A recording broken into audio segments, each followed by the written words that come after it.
અટલ આશ્રમ પારદેશ્વર મહાદેવ મહંત શ્રી બટુકજી મહારાજ અખિલ ભારત હિન્દુ મહાસભા રાષ્ટ્રીય સંસભા અધ્યક્ષ આજ અનંત ચૌદશને દર્શક મિત્રોને મંગલ શુભકામના। આજ 500 કિલો જેવા ખમણ, 1000 લીટર જેવી દૂધ કોલ્ડ ડ્રિંક તેમજ 500-700 કિલો જેવી ખીચડીનું આયોજન કરવામાં આવેલું છે અને 11 વાગ્યાથી લઈને સાંજના 4 વાગ્યા સુધી આયોજન કરવામાં આવેલું છે। આવા મિત્રો, આપણે સાથે મળીને અનંત ચૌદશની મંગલ શુભકામના। આજ અમારે આદરણીય વડાપ્રધાન શ્રી નરેન્દ્રભાઈજીનો જન્મદિવસ નિમિત્તે આ દૂધ કોલ્ડ ડ્રિંકનો કાર્યક્રમ રાખેલો છે અને ખીચડી તો દર વર્ષે રાખતા હોઈએ છીએ, પણ આજ એમના જન્મદિવસ નિમિત્તે વિશેષમાં દૂધ કોલ્ડ ડ્રિંક રાખેલું છે। જ્યારે એ દિલ્હીના શાસન ઉપર ગયા ત્યારે 1000 લીટર ઠંડાઈનો કાર્યક્રમ રાખવામાં આવેલો હતો, એવી રીતે આજે અમે દૂધ કોલ્ડ ડ્રિંક 1000 લીટર દૂધનું આયોજન કરેલું છે। દર્શક મિત્રોને એવી મંગલ શુભકામના। આજે અનંત ચૌદશ દિવસની જે આપણે ગણેશ વિસર્જન કરતા હોય ત્યારે કોઈ પણ તકલીફ ન થાય, તેમજ જ્યારે વિસર્જન કરતા હોય ત્યારે કોઈ દુર્ઘટના ન ઘટે એનું ધ્યાન રાખી અને વિસર્જન કરવું જોઈએ। અને ગણપતિ સહિત 33 દેવતાના આરાધ્ય દેવ છે, આવા આપણા હિન્દુ ધર્મના શાસ્ત્રના દેવ છે। આપણે તેઓની 10 દિવસથી ખૂબ જ હૃદયથી પ્રાર્થના, પૂજા અર્ચના કરતા હોઈએ અને વિસર્જન સમયે એક વિદાયનો સમય હોય છે, ત્યારે આપણે કોઈ પણની લાગણી ન દુભાય અને કોઈને નડતરરૂપ ન બનીએ અને દરેકને આપણે સહયોગ આપી આપણે શાંતિપૂર્ણ આ આયોજન રંગેચંગે આપણે મનાવી અને વિસર્જન કરીએ। મિત્રો, ખાસ સૂચના, સૂર્યોદય પહેલાં વિસર્જન થઈ જવું જોઈએ। બીજું મિત્રો, આ વર્ષે જે વિશાળકાયની મૂર્તિઓ જે રાખવામાં આવેલી છે, અમારા ગણેશ ઉત્સવ સમિતિ દ્વારા સ્વામી અમરીશાનંદજી મહારાજ, દરેક અમારા સંતો દ્વારા આ ગણેશ ઉત્સવ સમિતિ આયોજન કરતા હોય ત્યારે આપણી શ્રદ્ધા છે એ વિશાળ છે, શ્રદ્ધા છે એ હિમાલય છે। તમે મોટી મૂર્તિ રાખો એટલે મોટી શ્રદ્ધા હોય, નાની મૂર્તિ રાખો એટલે નાની શ્રદ્ધા હોય, એવું નથી મિત્રો।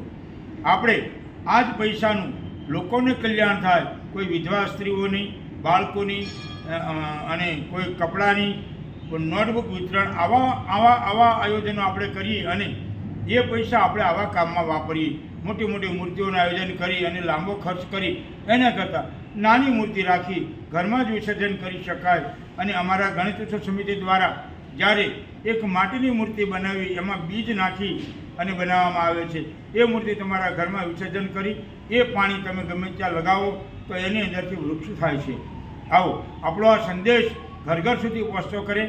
આવતા વર્ષે જે મોટી મૂર્તિઓ રાખે છે એમને મારા 2 હાથ જોડીને વિનંતી કે ગણપતિ દાદાની નાની મૂર્તિ રાખી અને તમારી શ્રદ્ધા એ હિમાલય છે। નાની મૂર્તિથી નાની શ્રદ્ધા નથી હોતી મિત્રો।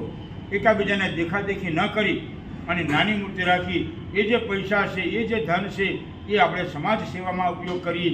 આપણે સાથે મળીને આ ગણેશ ઉત્સવ સમિતિ દ્વારા જે નિયમો લાગુ કરેલા છે એ નિયમોનું પાલન કરી આપણે ગણપતિ દેવનું શાંતિપૂર્ણ વિસર્જન કરીએ, કોઈને નડતરરૂપ ન બનીએ, ભાઈચારાનું પણ ધ્યાન રાખી આપણે ગણપતિ દાદાનું શાંતિપૂર્ણ વિસર્જન કરવા મારી નમ્ર વિનંતી છે।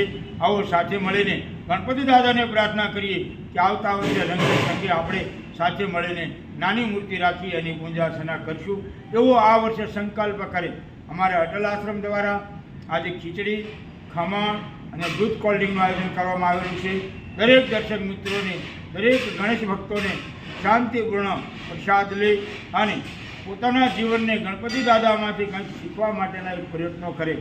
જો જેનું સૂંઢ નાની મોટી છે, જેનું નાક સમાજમાં મોટું છે, એ સમાજને સાથે રાખીને ચાલતા હોય, આખા 33 દેવતાના આરાધ્ય દેવ એવા ગણપતિ દેવ છે, એનું કારણ કે નાક મોટું છે, પેટ મોટું છે, દુનિયાના માન અપમાન સહન કરી અને એ બધું હજમ કરી શકે એટલે એનું પેટ મોટું છે।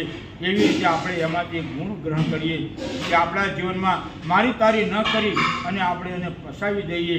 જો સાથે એના પગ નાના છે, કદમ કદમ પર વિચાર કરે છે, ચાલતા ચાલતા એની આંખો પણ ઝીણી છે, બારી, જે બારીક રીતે વિચાર કરે, બારીક રીતે જોઈ શકે અને પછી નિર્ણય કરે, એવા આપણા આરાધ્ય દેવા 33 દેવતાના દેવ છે।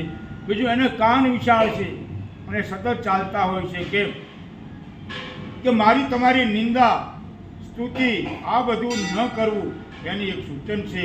જે સારી વસ્તુ છે એને જ ગ્રહણ કરવી એવું આપણે સંકેત આપી રહ્યા છે. ત્યારે આવા દેવનું જ્યારે વિસર્જન કરતા હોય ત્યારે આપણે આપણી સમાજ અને કંઈક સારી પ્રેરણા મળે એવા આયોજન કરીએ અને દરેક દર્શક મિત્રોને ગણેશ ઉત્સવ સમયની ગણેશ અનંત ચૌદશની મંગલ શુભકામના. આપણા જીવનમાં ગણપતિ દાદા સુખ શાંતિ સમૃદ્ધિ આપે એવી મંગલ કામના સાથે અસ્તુ.